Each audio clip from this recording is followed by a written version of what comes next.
Hi, Dr. Eric Westman here with another episode of Dr. Westman Reviews.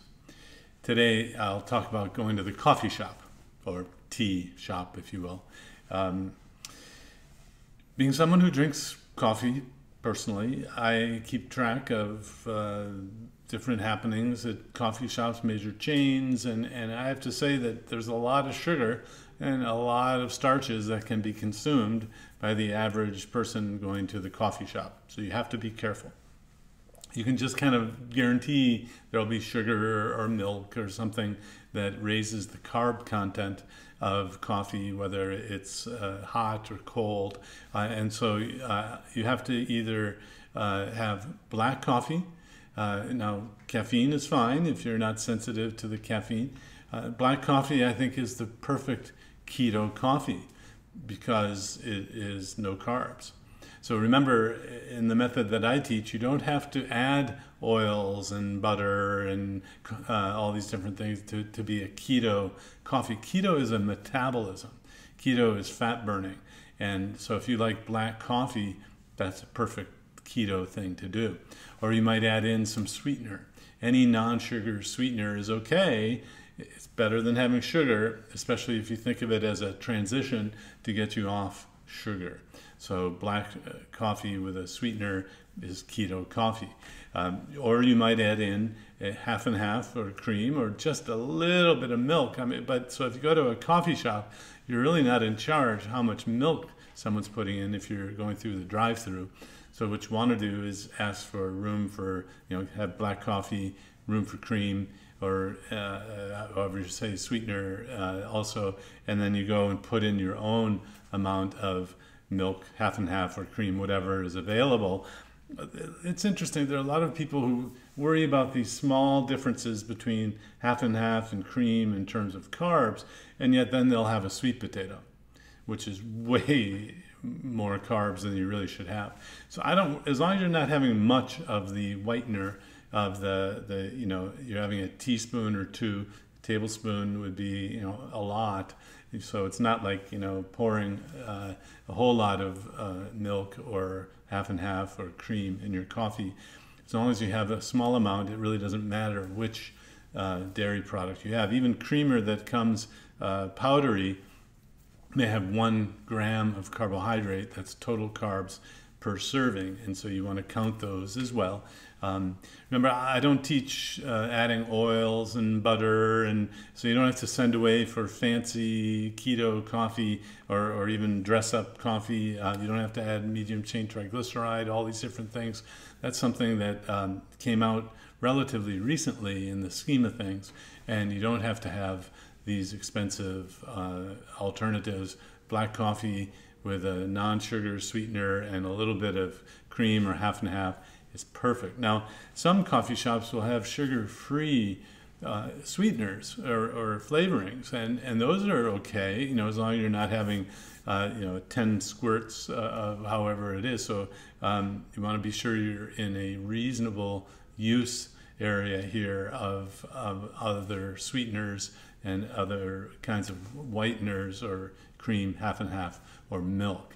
I know it may surprise you to hear that you can have milk. Well, as long as it's not very much, it's going to be okay. And there are some other alternatives like unsweetened almond milk, which really doesn't have many carbs in it at all. Of course, look at the label on the side or the back, not the marketing net carbs on the front. And if it says great for keto diet, be very suspicious. Today there are lots of keto junk foods that are being put out there by the processed food industry that I don't recommend. You want to be very careful about any of these new products that say keto or great for keto diets on it. So you don't have to send away for fancy keto coffee or tea. And same with tea. If you have a dairy creamer or a little bit of non-sugar sweetener, that's going to be fine. And then, of course, when I ask someone how much coffee they have, I'll ask you how you prepare it. Then I'll say, how many do you have throughout the day? So if you look at the carb content of, let's say, Starbucks, where a venti is going to be the huge, and then the small or tall is going to be, so that you're going to get a lot more carbs or cream or whatever it is in the higher amount, the bigger size,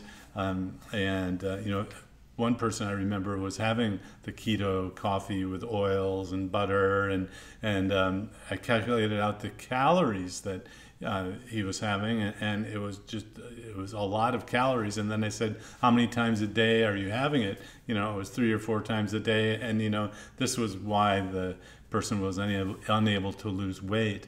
If you're drinking oils and fats and butter and oils are really just fat, and you're going to be burning that fat that you're drinking before you burn your body fat. So if you're trying to lose weight, you don't want to be drinking oils and having butter and getting distracted by these keto coffee things. So the best keto coffee is black coffee, maybe a little bit of cream or half and half, or milk. That doesn't have to be just half and half, doesn't have to be just cream. Don't stress about that, just don't have much of the creamer. And then of course a non-sugar sweetener is fine, although I think if you had, say, 20 servings of Splenda aspartame, something like that, that might not be such a good idea. So within typical use, don't stress if you're adding non-sugar sweeteners, you're adding some dairy into your cream or coffee. Now the food at the coffee shop, wow, muffins and bagels and all, you got to be very careful, avoid all those. But if they have these little egg bites where it's really, maybe 3 grams of carbs because of the additives they add.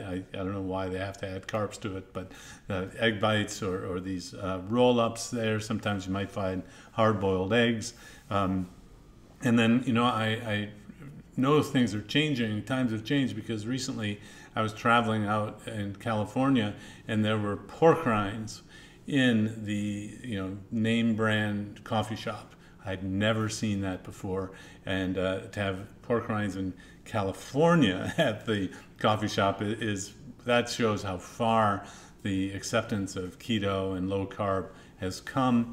It's not that unusual to see pork rinds around here in North Carolina where I live, but to have it in California is pretty amazing to see, and that's a good thing. So coffee shop, yes, sure, you can go watch the carbs, total carbs per coffee serving, and then how many servings a day are you having. As usual, counting those carbs, you want to stay under 20 total carbs per day for the maximal prescription strength keto program, and maybe 30 grams per day. The other programs use 30, but I use 20 just to make sure you're going to get results.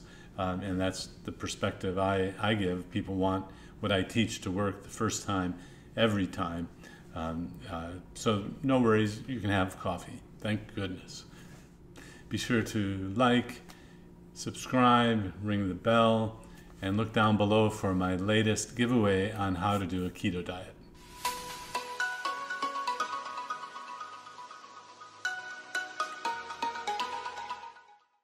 If you enjoyed this video, be sure to like, subscribe, and hit the notification bell, and check out adaptyourlifeacademy.com.